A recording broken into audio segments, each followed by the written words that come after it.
पश्चिमी एशिया एक बार फिर बारूद की आग में जल रहा है। जंग की लपटें अब सिर्फ सरहदों तक नहीं है, ये अब सीधे राजधानी शहरों को निगलने लगी हैं। इस बार इजराइल ने वो कदम उठा लिया जिसकी आशंका लंबे समय से जताई जा रही थी। एक तेज, सटीक और बेहद घातक ऑपरेशन, जिसमें ईरान के रणनीतिक ठिकानों को निशाना बनाया गया। इजरायली हमले में ईरान के कुछ वैज्ञानिकों की मौत हुई है और सेना के शीर्ष अधिकारी भी इसकी चपेट में आए हैं। हमला इतना तीव्र था कि तेहरान समेत कई जगहों पर हालात बेकाबू हो चुके हैं। लेकिन ईरान ने भी इस चुनौती का जवाब देने में देर नहीं लगाई। एक नहीं, दो नहीं, एक के बाद एक सैकड़ों मिसाइलें इजराइल की धरती की ओर दागी गई।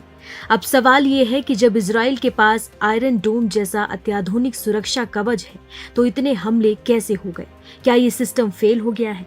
दरअसल ईरान ने इस बार एक ऐसा हथियार मैदान में उतारा जो हवा को चीरते हुए, रडार को धोखा देते हुए अपने लक्ष्य तक पहुंच सकता है। फतेह एक हाइपरसोनिक मिसाइल जिसकी रफ्तार इतनी तेज है कि कोई भी परंपरागत डिफेंस सिस्टम उसे पकड़ नहीं सकता।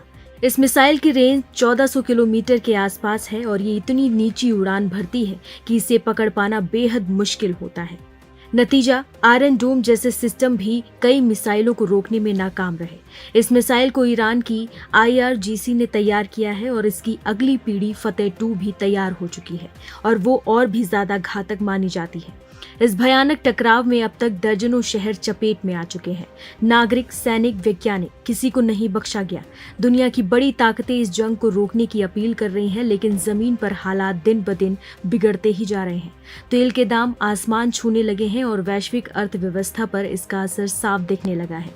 ये सिर्फ मिसाइलों की लड़ाई नहीं, ये रणनीतिक, तकनीक और ताकत की जंग है और इस बार दांव पर सिर्फ 2 देश नहीं, पूरी दुनिया की स्थिरता है। बता दें कि ईरान और इजराइल ने एक दूसरे पर कई मिसाइलें दागी हैं। दोनों देशों के बीच बीते 48 घंटे से संघर्ष जारी है।